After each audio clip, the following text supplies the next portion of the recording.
there.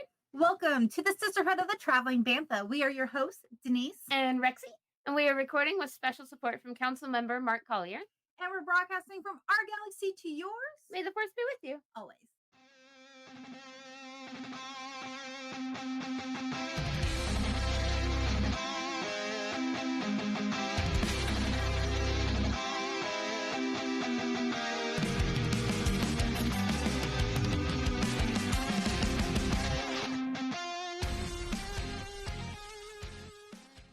Hey, Herd. What's up, Herd? How's it going? Oh, we are 2 weeks deep now into a show that recently released. Yup. So, this is your weekly spoiler alert. Alert, alert, alert, alert. There will be spoilers ahead. If you have not seen Andor Season 2, Episodes 4 through 6. Just 1 through 6 in general. 1 through 6 in general. Please Yeah. go back and watch that and then come back and hang out with us. Unless you're just one of those people who don't care about spoilers. I couldn't personally do it, but if you can, we're happy to have you join us. So one more time, please, if you have not seen Andor Season 2, Episodes 1 through 6, please go back and watch those and then come back and join us.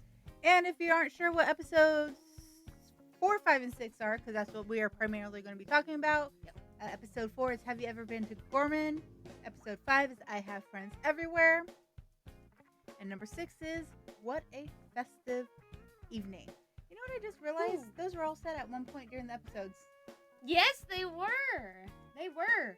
Have You Ever Been to Gorman was a conversation that Cyril had with his mom in Season 1, right? I don't think they had it in Season 1. I know it was... Was it just earlier? I think it was just okay. earlier. Okay. I was not... Okay, so time jump in the show. We went from episode 1, 2, and 3 to 4 BBY to episode 4, 5, and 6, 3 BBY. Yep. And...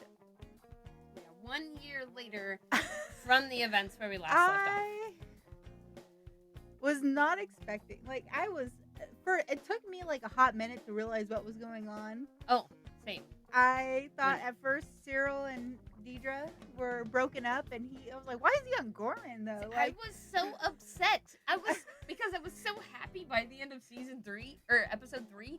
I was so upset when I thought that they broke up. Because the conversation he had with his mother, Mm-hmm. she's like, you finally find somebody who's willing to put up with you, and then Make a life with you, and you walk away from it and go to for Gorman. Gorman?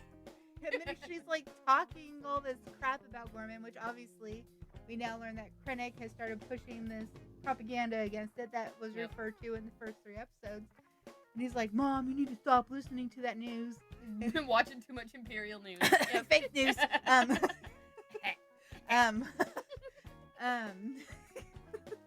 She's still as insufferable though. Like, you notice how immediately when she thought that he and Dedra broke up, she was like, all right, back to my old, completely overbearing self. So did you notice though? So he's having this conversation. We do find out he is actually undercover with the ISB and with Deidre and gaining intel on the planet. Okay, one more thing. So he's being tapped into. Oh, before that though, back to his mom just for a second. Okay. She said right before he like got mad and hung up on her, she was like, same time next week. He's been keeping up with that. That Dedra was like, just leave us the bleep alone. I'll make sure he calls you once a week. Leave us alone. So yes. She's been doing that because she said same time next week. But I was gonna say, so he's being tapped into by kind of like the rebels on the planet. They're super frustrated that the Empire is there. Yep. They're building an armory like in the middle of town where there was a massacre like 15 years prior led by Tarkin. And there were like 500 people standing in the middle of this town square and they were protesting and they refused to move. They were protesting him. And so he just landed on top and killed 500. He just landed his ship on top of them. And that is known as the Tarkin Massacre. And so while they were listening in, even these like rebels were like, God, his mother's insufferable. Like they were just like, I can't stand the mother. Like you love to just hate her. Like they were just She like, is, ugh. oh man. We have got to talk about her for Women of Star Wars some episode. Yeah, this in the books. I want to wait till the whole season comes me out. Me too, but we definitely got to talk about her. But She's something. But yeah, he did such a good job though of playing this double spy. Like I did not know that he had it in him because he was so like he wore his emotions on his sleeve in the first season. Yep. And the second he season, couldn't conceal. You know why? Deidre showing him how to. She's a master, dude. She is so good, but he is really, really falling into this role. Like I think is having fun with it. So then, before we find out he is actually a double spy, like the rebels reach out to him, and I was like, "Oh, is he flipped? Did I call it? Did I call that he flipped?" Yep. Like, I keep thinking he's gonna die before he flips, but I was like, "Okay, now he's working with him. He's against the Empire." And then when he calls her, I was like, "Traitor, dude!" No, you know what I think is going to happen? I think. I'm drinking soda. Oh, now I'm burping. I think that him working with the rebels, I think he's going to start to empathize. Yeah. And that is going to be one thing that really pushes him towards flipping if he lives long enough to make it. But I do think he's going to start to understand where they're coming from and empathize or question and why they're doing this. Or question the Empire. Why is the Empire really doing as much good as they're saying? Right. And they're hurting all these people, and they're willing to die for this. I also am, as much as I love her, I'm afraid something's going to happen to Dedra, and that's going to push him. Or something's going to happen to him, and that's going to push her. I don't think anything's going to happen to her until the last week the episodes drop. Because they're really important. Because they, so Star Wars listed, like, the top 8, like, the main cast, and they were both the main cast. It was those two, Bix, Cassian, Mon, Will. Yeah. Woman. Saw plays a big part in this. And I can't remember the last one. Luthen, yeah. So I think those core will make it to the last last 3 episodes. Yeah. I think we're gonna lose a bunch though. Although like a bunch. I think maybe next week we might lose Will. I thought we were going to this week. He's getting high off of rocket fuel with Saw. Oh, I know. Saw's pushing him so hard. It just shows crazy. Rocker. Yep. It just shows you how crazy. Not crazy. I don't like using the word crazy, but extreme. Yeah. He is a complete extremist.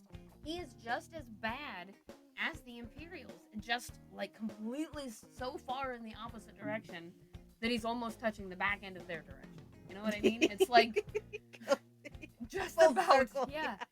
He's just so and like, man, Woolman has already had to leave his girl. He lost Brasso. He's stressed out. Now he's here, and he is the only one left now who knows how to siphon this fuel because Saw just popped the other guy in the forehead for being a traitor.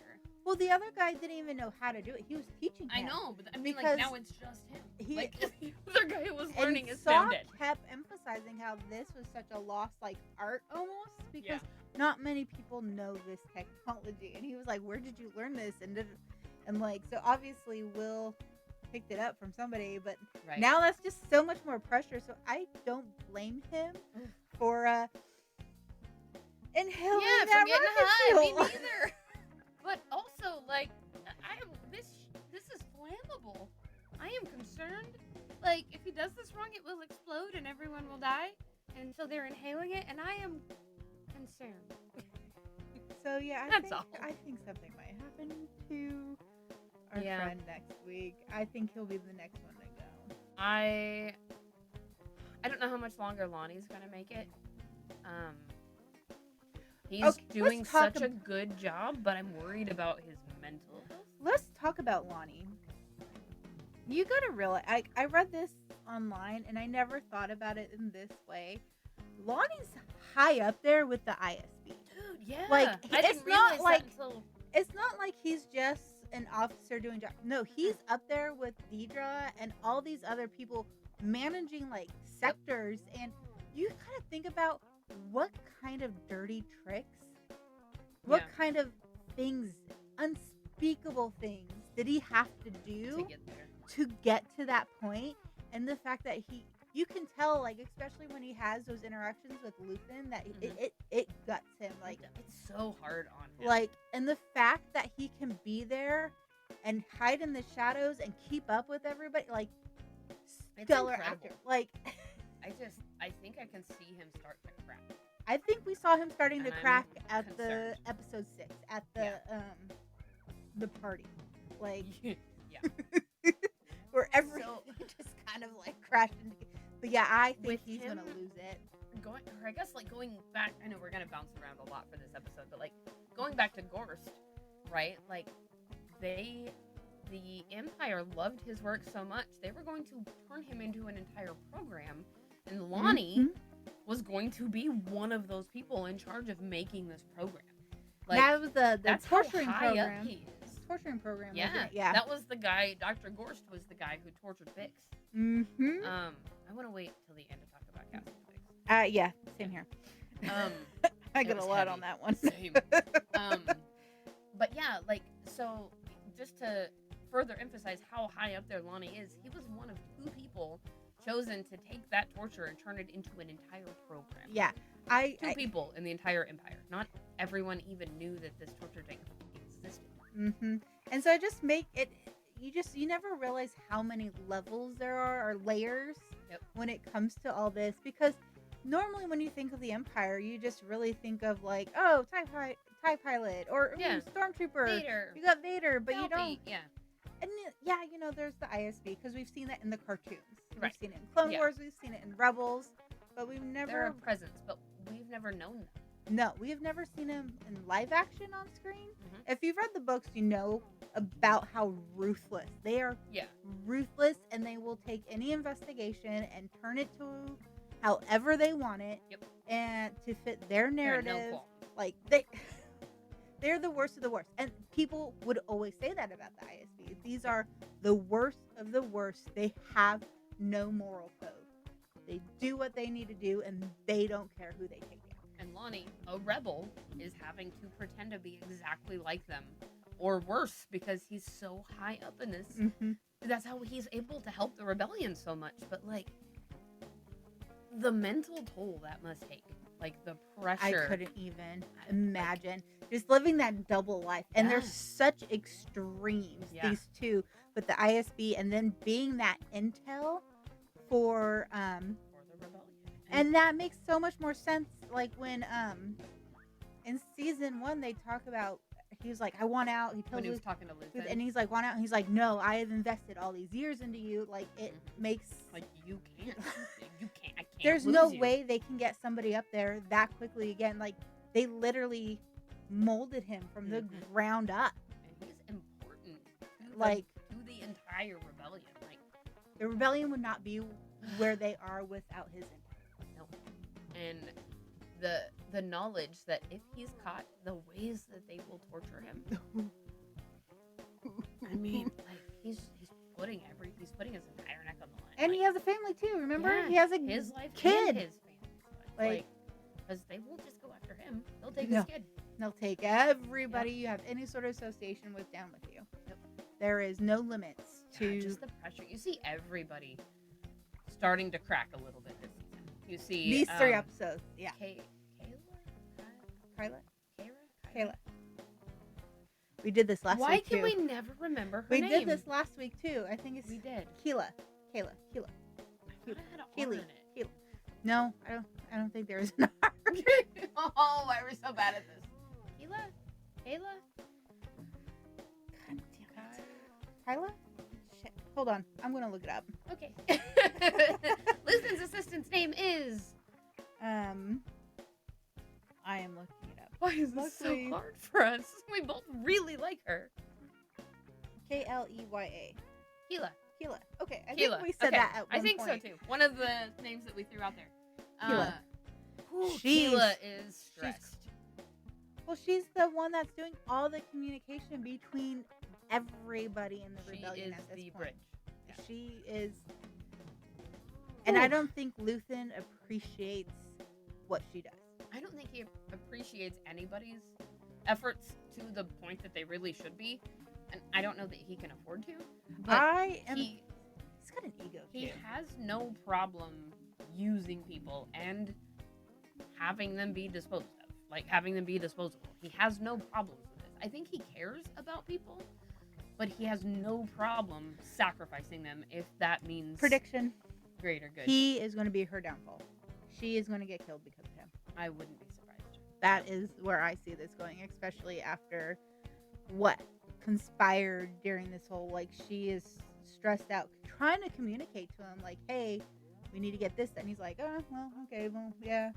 She's like, no, like, we have to get this part off of this artifact, like, we need to. They had put a listening device in Skolden's museum, and so when one of the times she was listening, she had picked up that Skolden found a forgery in his collection. Now he freaked out, blew up, and was like demanding a reappraisal of everything. And their one chance to get their listening device off of his artifact was at this party they're going to. And one chance. Boy, that party. Well, that was stressful. Stressful. Everybody that. Krennic was there. Well, Lonnie was there. Lonnie was there. Like, it was a centralized hub because it was like the opening of the Senate season, so all these people, like all kinds of senators there. Investor parties or something like that. Something like that. Like, hey, we're senators. Everybody's throwing a party to welcome them, to start forging those friendships and those alliances at these parties. But yeah, her and Luthen were there, and they were like Luthen split up trying to get like. I don't think Luthen was not trying to get anything. She was trying to get it all done. Which I can kind of get because he is the face of this business and the face of finding all these artifacts. That is true. Everybody looks at him. They watch him. They know him. He needs to keep that. So that gives her more being in the back ability. They know she's assistant or whatever, but he is. Everybody knows who Luthen is. So I guess if they caught him messing around with the artifact for a really long time. Because it was a really long time. But I want to talk about Mon going into this party. So leading up to this, she was already. Let's back up to the car ride before we go into the party. Well, I wasn't going to go back a little bit further with her trying to build alliances. Oof, her against the port. Montage. She was going because against PORD, which is that torture. That was the no.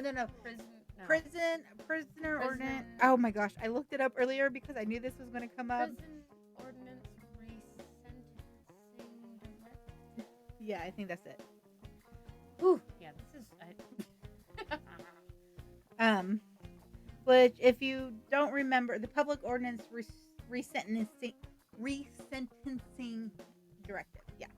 So this was, if you go back to Andor season 1, this was. If you go back to season 1, this is, remember when Andor, he gets arrested. Yep. They were like, 6 years or whatever. When it was typically a 6-month sentencing, is they essentially tripled the time of everybody. Anybody who was in prison, like their time got restarted. They were floating them around between floors, and now we find out like that is we knew it was to build Death Star parts, but we find out the people that are making the decisions for this in these meetings why they're doing it. So this came after the Aldhani thing, and so it was essentially they were trying to nip it in the butt any potential rebel. Uprising. But like the fact that and that's what Mon was trying to get people to support, to try to rescind this bill, because it is a huge overstep.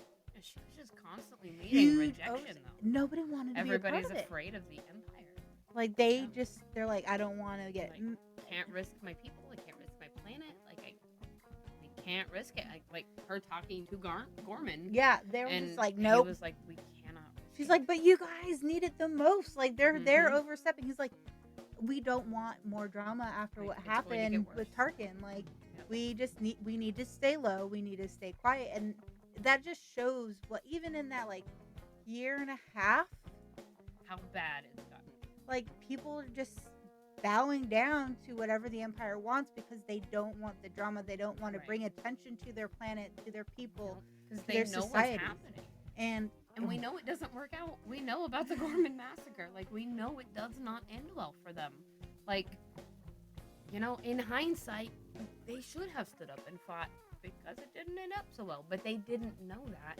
All they can see is the people standing up and trying to fight against the Empire getting crushed. And this guy's job is to protect his people. And so I don't blame him. Like, you're in a that's hard spot like an at that. impossible position. And so she just kept getting rejection after rejection after rejection. Which, so hard to watch. Like, if you got to think about it too, like, this has been happening. If you read Mask of Fear, which takes place like within the years after Revenge of the Sith, like, she has been constantly getting rejection. Support for this, like, well, not just that, but like stand up to the Empire because she feels like they have too much power.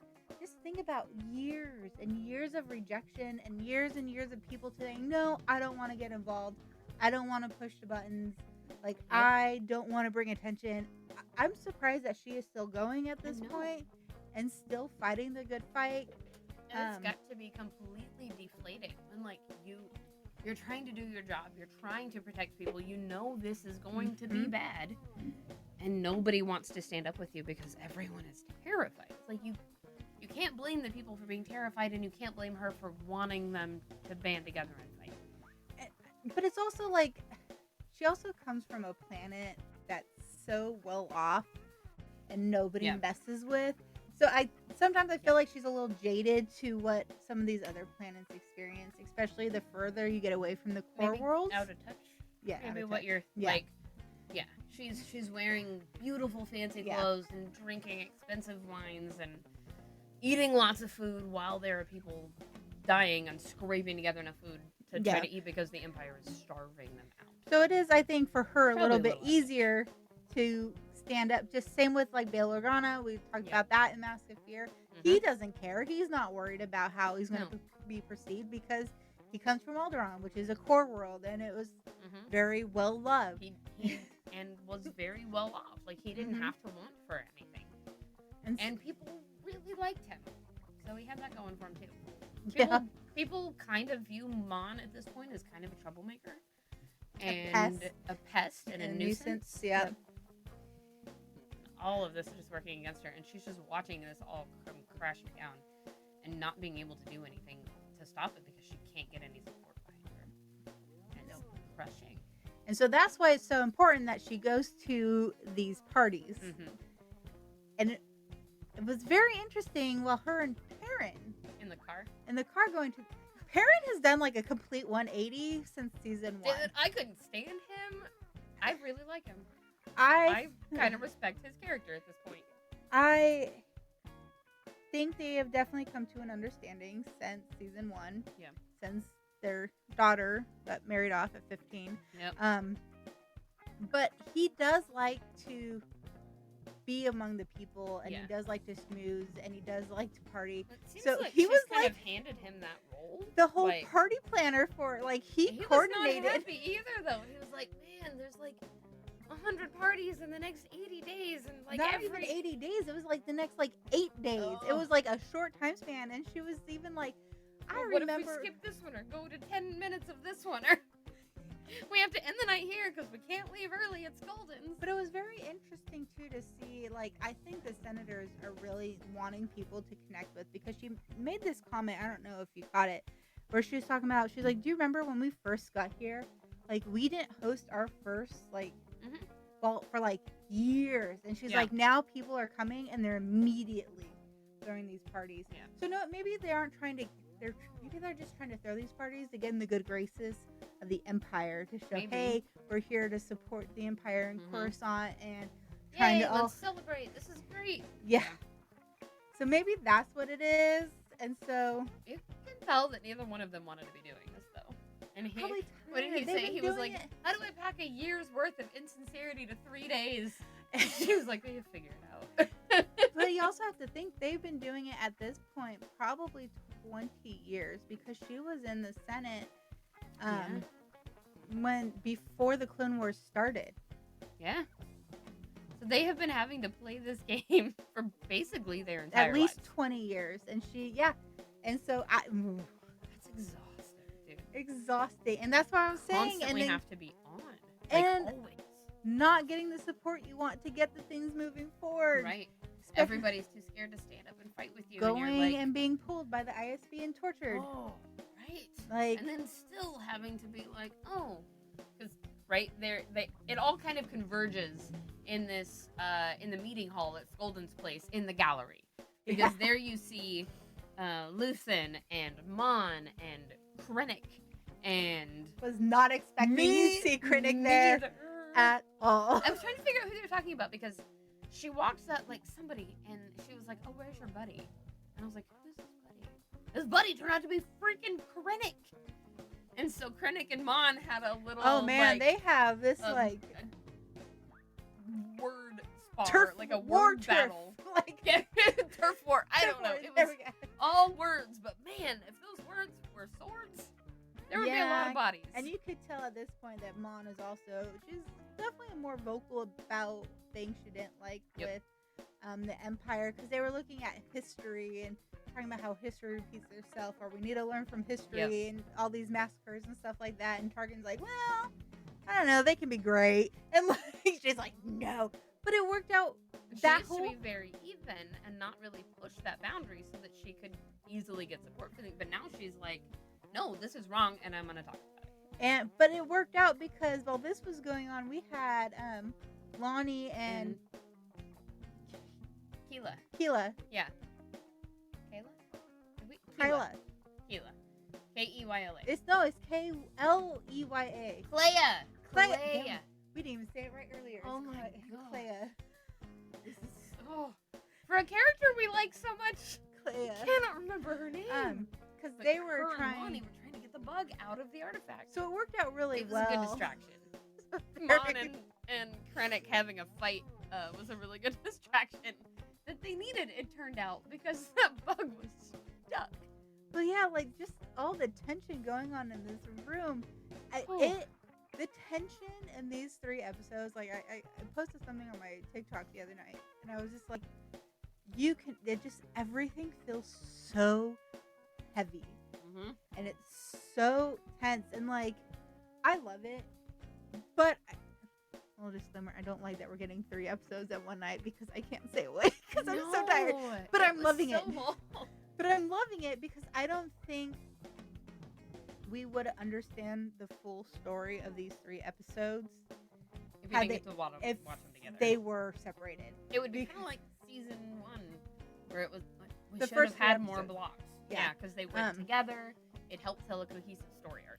But like, felt so heavy in that room. Can you imagine being a person who wasn't involved in either the tour or getting the bug out, and you just walk into this room, you just be like, no. I would just turn around and walk away. Like, Perrin was there too, and he was off in the back. But there's one point too where Krennic and Luthen are like staring each other down too. Oh, Did you catch that? Yeah, like they're like Krennic's just standing there, sizing up Luthen. Which, I mean, Krennic is a smart guy. Yeah, he didn't get to be director for nothing. He is a very smart guy. He's also a very scientific guy, and he also believes in research and finding the facts. He analyzes, he thinks, he watches. And so it's very interesting to see him analyze Mon and Luthen and what's her name? Kyla. Playa. Oh, that's right, because he walked over and was like, they were asking her what this machine. I've heard this is a personal favorite of yours. And she's just like, very special. and which it was a really cool artifact because it came from a planet where it was actually you were highlighted, or it was considered to be an honor to be blind. A gift. And blindness was a gift. And it was like a bowl with braille on it, essentially, it was telling like a book, story. Yeah, but you had to rub it in circles so so kind of meditative as well. It seemed like she called it the something codex tin. Started the T, remember. something codex. But it was really cool. The just watching, because she talked about it, and you could see just the braille. I almost said hieroglyphics. Well, I mean, I don't know, pictures. That depending mean words. Where it came from, time. We don't Maybe. know what their cultural dialect and language was. And, We don't. We do know that Gorman is obviously Space France. Gorman is definitely Space France. I do want to, before we get back to Space France, I do want to say that Krennic was like, "Oh, blindness is not something to be bragging about," and I was like, "This is a very able person who is living above everybody else." But He's anyway, terrible. but You know, that's his character. He gets his karma. Yeah, but does he survive? No, he was on Scarab during Rogue One. Yeah. Anyway, Space France. Space France. I loved. It's beautiful. It was beautiful. Do we want to talk about Vale before we get and Cyril before we get back to Andor and his trip, and then Bix Yeah, I think we should talk about Vel and Cinta? Cinta. Okay, I did not see that coming, and I I'm not did. happy about I it. saw it. I was not surprised. I was. You want to know what I was more mad about? The fact that we did not find out what happened to Tay. I know. She was like, she just dropped a hint that there was an accident a year later, and she needed to recover. And it was probably that. It had to have been And something we to do with Tay. never find Had out. to have been. Yeah, But- that's what I think it is. I think it's one of those things where they did kind of allude to Yeah, that's it's what it is. assumed, but we're not finding out for sure, set in stone. But we probably know what happened. I was a little bit more mad. We're gonna find. I want to know what happened. Well, there's still time. I still think somebody could say something. I don't think we'll find out. I think You it'll know? be one of those It's just like, yeah, we're pretty sure this happened. But, yeah. assumed events in time. Hey, I mean, looking back now, I can see where they were leading the story to Cinta dying. I can see that for sure. But watching it, I was not prepared. And then to have her be taken out by that completely inept, freaking stupid, fluff-headed, I can't stand him. Okay. And he, completely, he didn't listen to anything at all. The whole time, he was, causing problems. He was arguing. They told him, very specific reasons. Nobody's getting a blaster but us. He's the one who doesn't follow orders. You freaking murder Cinta. I'm a little hot about it. Okay, so you might not like what I'm going to say about this. I have been all over the Facebook groups today. You know what? I think they did that purposely because this is a time of war, time of an uprising. Not everybody is going to have these glorious deaths as warriors. Yeah. There's going to be mistakes. There's going to be people caught in the crossfires, which happened to Cinta. Yeah, There are people, same with Brazos. He didn't get a... that's true too. And Like- he was amazing. Also, just got caught in the crossfire. And so I think this is to Hate it. build that emotion to make people realize, this is dirty. This is messy. War This- is not glorious. This is the start of an uprising where people don't know what they're doing. They went I to this agree with you. planet I just and they were hate it. very green. And so I think it also helps to illustrate how inept this group of rebels was. That's like, Cassian said he didn't want to have anything to do with them because Yeah. they're too green. and they are. They're inexperienced. They don't know what they're doing. They can't follow orders. They can't follow the chain of command. And because of that, they got one of the best, people in the rebellion around this area killed because of something really stupid. I agree with what you said. I just don't like it because I So- really liked her. I But kind of looking wish back, you can see where it was going because they brought her back. They had her. reunion. Yeah. They, It was sweet. They got rekindled them. together. They apologized. They talked. it was And now your heart is broken, and now there's more it was emotional impact. very almost cliche in that aspect when it comes to storytelling. Yeah. Just Just say, looking back now, I can totally see where it was going. But watching it, I was also falling asleep. Not because I was bored, but because it's 3 hours of Star Wars, pretty much. and we 2.5 also been hours. super busy Oh, the past man. month. Yep. So- So I was kind of falling asleep. So I also did not see it coming. And when it happened, I mean, I like gasped and jumped. I was like, oh, no. I didn't have as much of a reaction. I love but Belle and Cinta. Like, I know that's your thing. They've meant a lot to me. I didn't have the same connection with the characters. And that's okay because everybody has their own characters that they connect with. People remember that Star Wars is for everybody. Yes. Who you may like, somebody else may not like, vice versa. And that's okay. That's what makes it great. Last season, I absolutely despised Cyril. He's Denise one of my loved him. favorites. Absolutely. Dina's too. This season, though, he and Dedra are like, they are the reason I am watching the show. I suppose they're like top tier entertainment, but also Bix and Cassie, which we will get to. But man, it's such an unhealthy relationship between. They just don't know what they're doing. You have an hour. He's like, turn off the lights. He's like, what? Turn out the lights. And then she just stands here like this. Put out the lights. He's like, oh, okay. I think they genuinely care for each other. I think they just don't know how to do express it. Yeah. That's what I think She was literally raised by the entire empire. Like, that was her whole life. In a Kinderblock. Which, I think, I have a theory, and it might be very far-fetched. But I think Dedra might be Cassie and Cinta. No, I don't. I think maybe. Because I think it would be really interesting to have this whole thing where, like, she's searching for him this entire time. He has been searching for his sister the entire time. You can tell her hair is dyed. She has dark roots. I would say initially, like, they don't look anything alike. But if she had dark brown hair, that might change a little bit. It would also be incredibly interesting to have this showdown and have her be his sister. I don't think so. It's an interesting theory, but I think she's substantially older. Oh, do you? That's like one of the things I've seen on like the pages and stuff is the timeline of it. She said she was put in the Kinderblock at the age of 3. Yeah. That would have mean she's only like 20. Oh, okay. So, or 21. She's not. Yeah, she's not. Yeah. So, because the Empire took over in like 19 BBY, we're now 3 BBY. Like, it doesn't matter. Dang it. So, I think. That was a fun theory I had, though. I was like, oh, they're showing her roots. Maybe it's a hint. I think that, like, she was on a very, maybe, like, I do believe she was obviously grown up in the system, but it may have been called something different at first, and at some point it did transition to the name of the Kinderblock by the Empire. Yeah. It could have been a Kinderblock of the Republic. Could have been. We don't know. Yeah.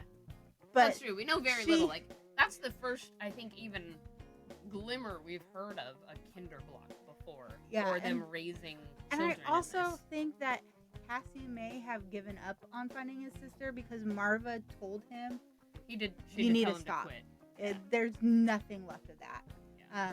So I don't think, and also she's too pale. She has the blue eyes, and they're very. That's true. They were all very dark. Yeah. Dark eyes, dark hair, dark skin. Okay, that makes sense.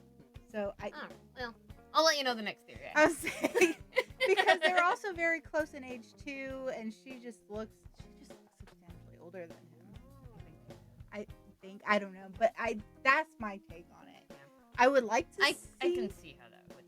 I do remember the first time we met Bix, and before we found out there was a history there, I thought that they were going to be the brother and sister. Remember we talked about that, and we were like, oh my gosh, like, and then next thing we knew, there's a history there. We're like, oh, never mind. Not a sister. Not family. Nope. And that's like, very glad to find that out. But yeah, it was very. Whew. But yeah, Cinta and Vel. Like I felt bad for Vel. She was so heartbroken, especially because she was grieving the loss of that relationship in the previous episodes at 4 BBY. Mm-hmm. We see her. She was heads over heels, broken, and she was like, "No, if she wanted to see me, she would." Like, you can tell, like, she's just devastated. And I'm glad she did get to have that, like, glimmer of love and hope. Yeah, like some closure, right? Like, Yeah. they got to have a conversation. They both got to apologize. They got to, rekindle that, no, I love you very much. Yeah. And we have a little bit of time. They got a little bit of time, at least. They didn't have to, she didn't find out she was dead on a mission somewhere and, like, never got another chance to talk to her. So, I'm really glad that they did that. And also, like, I think, too, in the midst of all of this, they still need those little moments of humanity to keep going in this fight. Because we see it with Vel and Cinta. We also see it with Bix and Andor. Mm-hmm. And we also saw it with Brazo and Talia. Yep. And the last one. Like, B. They didn't mention B at all.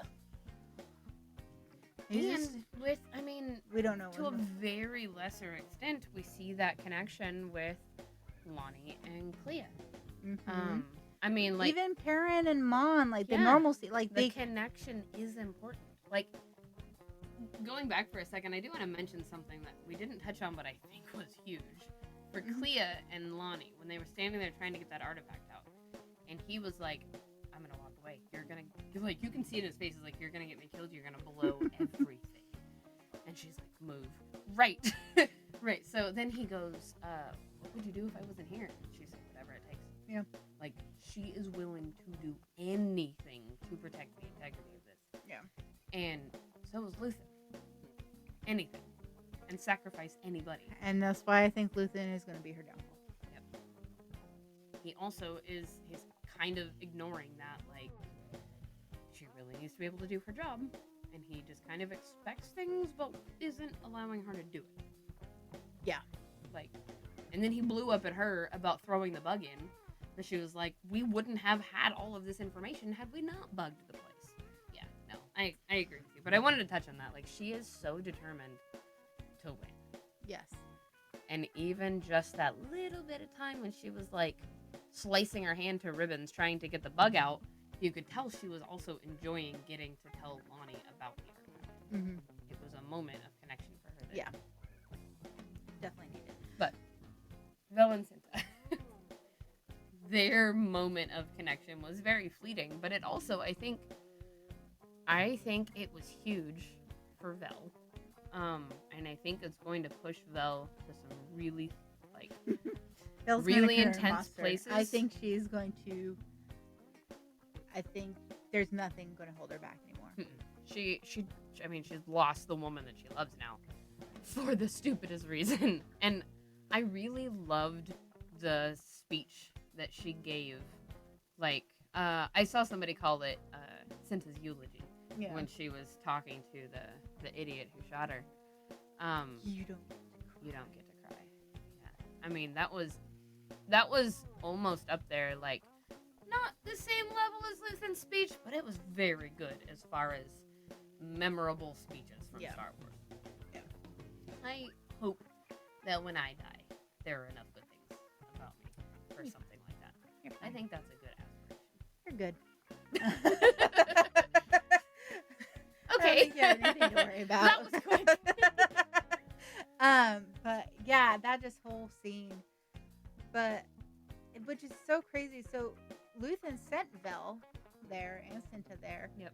Despite Cassian, who was previously there on a mission, telling him, no, don't do it. Like, this is a bad idea. It's a trap. They're not ready. Rebels don't have it in them to do what needs to get done. They've never done anything like this. It was a very kind of like hoity-toity society. All they did was make clothes. Space brains. That is all they did. It was very artisanal, very beautiful, very soft culture, very pristine and orderly. Nobody not does militant, manual crazy labor. Like, we don't have people who know how to do these things. And he's trying to tell Luthen, like, they're gonna get crushed. And Luthen's like, whatever it takes. At least they're fighting. Yeah, we'll take any able body at this point. Yep. But yeah, so Andor, Cassian, and Bix. Man, that opening with Bix's nightmares is brutal. She has some serious PTSD. And it's not surprising. It's warranted. Like, she was tortured for tortured, and then the Imperial officer came onto her the previous week. Attempted to assault her. Yeah. And she killed him, which she already is like Very traumatized. Jumpy of the Empire because of this now torture. Like, she is not okay. You can see, like, there are shots of her while she's waiting for Cassian to come back, and she's doing drugs to try to go to sleep. Like, they're showing drug usage, which I think is really big for Star Wars. It's really dark for Star Wars to be showing it on screen. We've seen people use spice before, little bits here and but there, never to the point of this. When she has her PTSD. She She's has in some shambles. Depression. She has like you have these a whole shots list of like the house is in complete disarray. Yeah, she's just laying over, and there's piles of stuff around her. She's using the drugs to try to sleep or keep the nightmares away, one or the other. And you can also see that like these nightmares are blurring more into reality. Her will to keep going, I think, too, was slowly slipping as well. Yep. And Luthen showing up kind of put a jolt in her. A little bit. I think it woke her up, and it also made her mad, which was really good. I think she needed some anger. Because at this point, Cassian was off-world in Gorman on a mission, just trying to scope out the planet. Right. Not much happened with Andor there. He learned some of the history. Yeah. These Talked three to some people, felt it out. These 3 episodes were not about Cassian. No. It was they were about Gorman. The ground for what's coming up and showing what's going on with Cyril and Bix and Mon and behind the scenes to build this rebellion. The strings. I mean, I know we're on Cassian and Bix, but like back to Dedra and Cyril for a minute. Man, Dedra is playing him so hard. I think she does care about him, but she is just puppeteering him. See, I don't know how. I think Cyril cares substantially more for Dedra than Dedra does to him. I think she sees him. Yeah, I care about him, but she sees him more as an asset to get what she wants. And I think she's going to break his heart. I definitely would agree with that. Like, she's going to use whatever and whoever she has to get what she needs. She has no problem having him tailed. No. Bugging his she stuff. Just told him, I know, I had you followed. He was like, what? Like, come on. Like, yep. But anyway, so Luthen showing goes to up. visit Bix. Yeah, While she is in the middle of this, just wallowing in her depression. I've been there. I have been in that point where I'm done. Like, I don't have the will to go anymore. I can barely pick myself up off the floor and take a shower. And I can recognize that. And it's like, when you can't sleep on top of it, it just like, makes it worse. One of the worst forms of torture you can apply to somebody is removing their ability to sleep. Just keep them from being able to sleep. And she has all this trauma. She has all this PTSD. She has this terror, like she's terrified all the time because she's hiding out in a safe house that hopefully is safe. Cassian is gone. She's worried about him, and now she's on this drug. I mean, like, she's falling completely apart. I think had Luthen not come in when he I think it would have ended differently. I think so too. I don't think Cassian would have found her breathing when he came home. That was my big fear, and the fact that he was there, and even Luthen was just like, oh, okay. Yeah. I was gonna ask you to do something. Never mind. Changed my mind. But even then, he was kind of talking about, like, I'll see if I can find a different house, something with a better view. Maybe you need a break. Which is almost out of character for Luthen, because he prides himself on not having that connection and just not caring. But maybe it's not, because he sees Cassian as a bigger asset, and Cassian does all this stuff for Luthen, and he knows if something happened to Bix, he will lose Cassian. Bix is Cassian's one weakness. Yeah. Like, and he doesn't want to lose. She brought up, I mean, the Cassian killed somebody purely because he saw Bix's face. Yeah. That's it. And that is something that really eats at her too. Like, I think she's so afraid of, like, becoming what they're fighting. Mm-hmm. Like, you just killed somebody for only saw me. That was it. That was their only crime. And he kept saying, no, he was a soldier. He was a threat. Yeah. He's a soldier. He's Empire. He's ISB. These are terrible people. He was a threat. And she's so wrapped up in this, like, she's lost in her trauma, and she can't move past that. She can't get out of it. She needs therapy, and there is no therapist in this safe house. No. But yeah, so I take back. I think it is in Luthen's wheelhouse to be that way just because he wants Cassian. Yeah.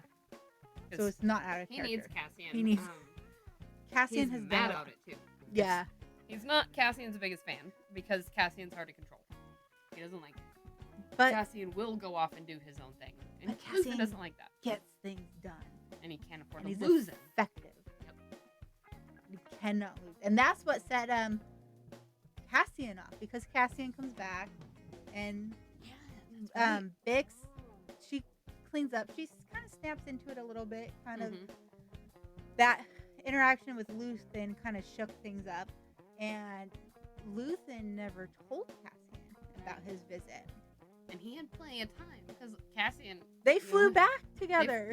had all that time to tell him and never did. And I think that's where Cassian is starting to see, because like Cassian, I think always knew that Luthen's kind of like, he's shady. We all know that, but I think this is where I think Luthen thought he was saving this relationship with Cassian to keep him doing his stuff. I think this on Cassian's end is kind of starting to sever that tether, keeping him there because he doesn't want anything to happen to Bix, and he doesn't like that Luthen is hiding things. Especially when he is having conversations with Bix without him there. Yeah. Cassian just wants Bix to get better. He wants her to rest. He wants her to get healthy. He wants her to be okay and be his partner. Like, he loves her. He cares about her so much. He wants her to just stay where she is and be safe so that she can rest. And he's pissed about the fact that Luthen came and potentially put her in danger or sent her off onto somewhere. That When she's not mentally ready. No, she is not in a good headspace to be doing anything. But I will say, Cassian came in like the great supportive partner that he is and helped her blow up that. Oh my god. Wait, before we do that, can we talk about the flirting between him and Bix for a minute? Because it was so cute. Oh, with him talking about being in the Very fancy. sky. She was like, oh, who were you? She's like, well, or he was like, nice tailored suit, fresh blue, or flesh. It was fresh very blue suit. pretty looking. It I was think very pretty. She was like, you'll have to bring him home sometime. and it was sweet. This is so nice to see. Like, this is those little connections. That's what I'm saying. We needed this, and it was so cute. Those small And moments then- that keep them humanized and going Yep. and have that hope. And then they So go that they can go on. and wreck havoc. Oh, man, It it was so validating. at first I thought it was a so dream. validating. So what happened was they followed the scientist, I forget his name, that tortured tortured. I thought it was Bix. too. I thought it You was a see dream. him again, just like they opened the series Yeah. or the season. And then all of a sudden she pops out behind the door and I'm like, this is a dream. The way she was just like, I was like, oh, hanging yes, out there. yes. And then she puts the torture device on him and I was like, Turns it what? up to max volume. No shame. She's like, you're getting, and then they leave and they blow up the building. Yep. I was just like, She goes through. She takes her time too. You can see, like, she puts the thing over his mouth, puts the thing on, and she goes, "Don't worry, it'll only feel like forever." And I mean, I was screaming. I was so happy. and he was there to support her. Like Mhm. Cassian was like, I got you, boo. Yep. Let's do this. Like, you need flowers. You need a hug. You need to explode your torturer. I got you. Yes. Let's go. This is 100% validated. Like Yep. but that's Cassian, and we learned that that's Cassian Mhm. because And he that is why we protects his love him. people. Yep. He is loyal to his people, and Bix is his Yep. person.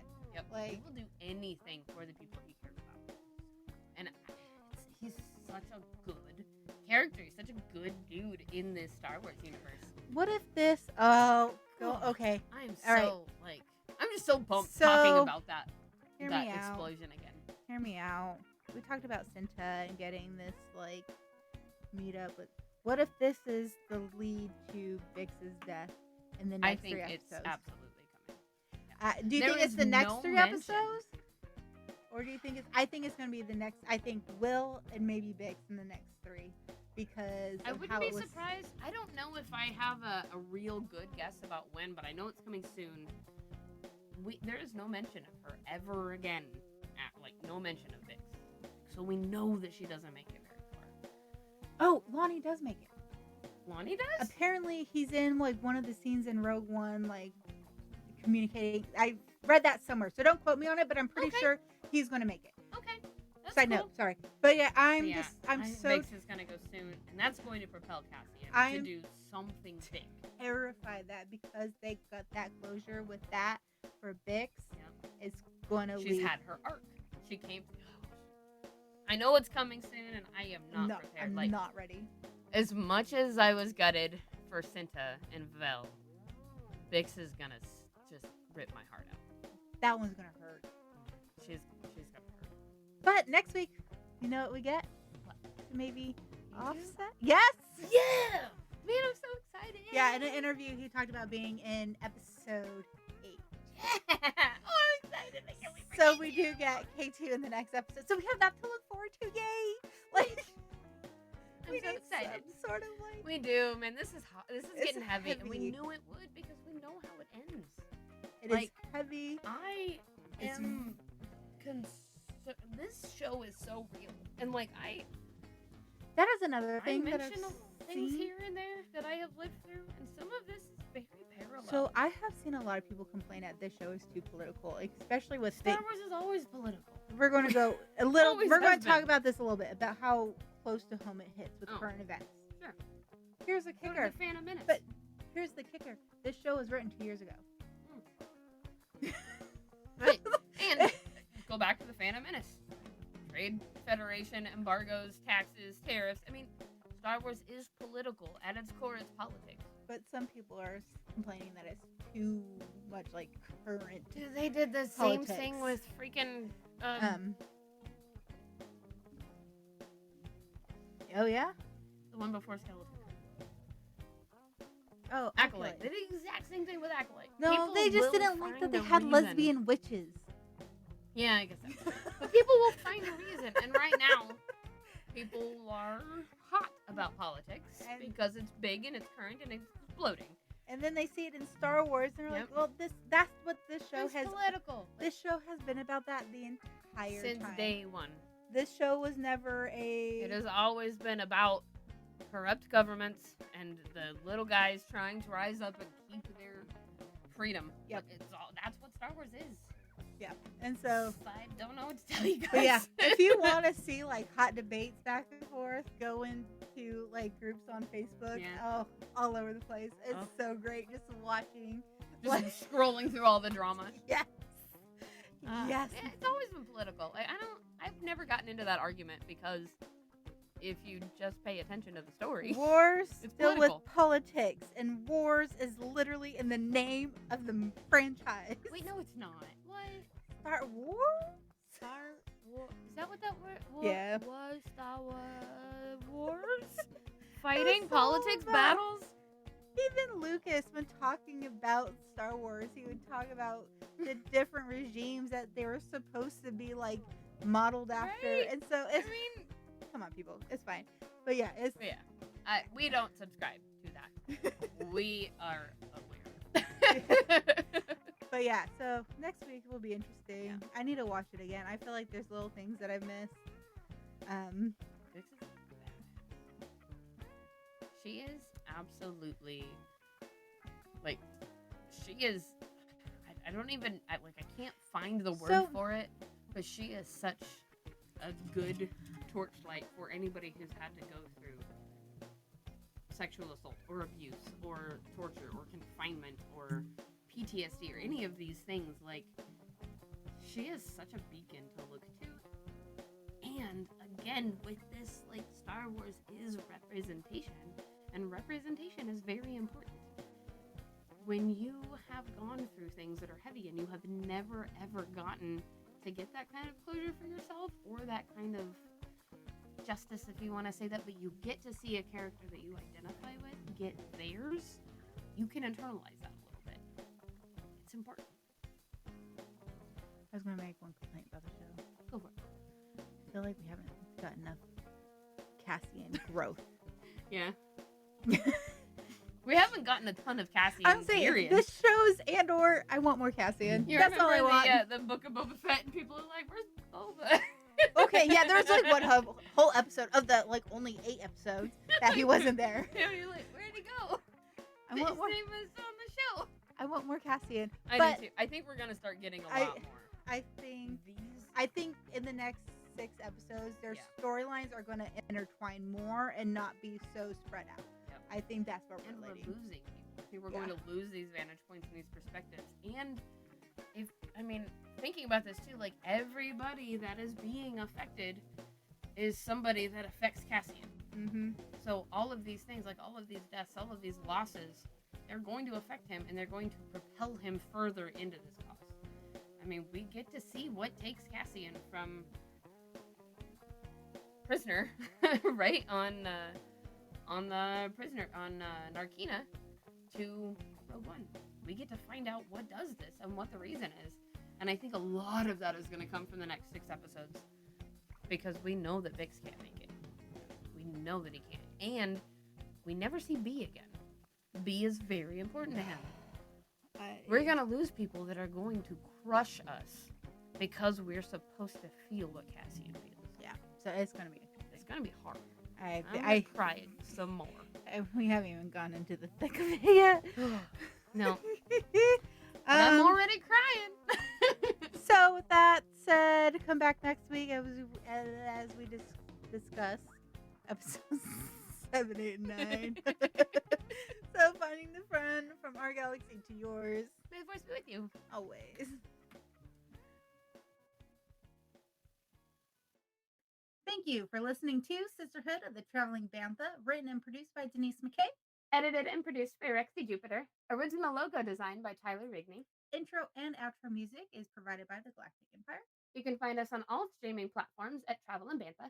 And join our Discord for fun-filled galaxy chats. You can also sign up for our Patreon starting at just $3. You get exclusive episodes, merch, behind the scenes, and more.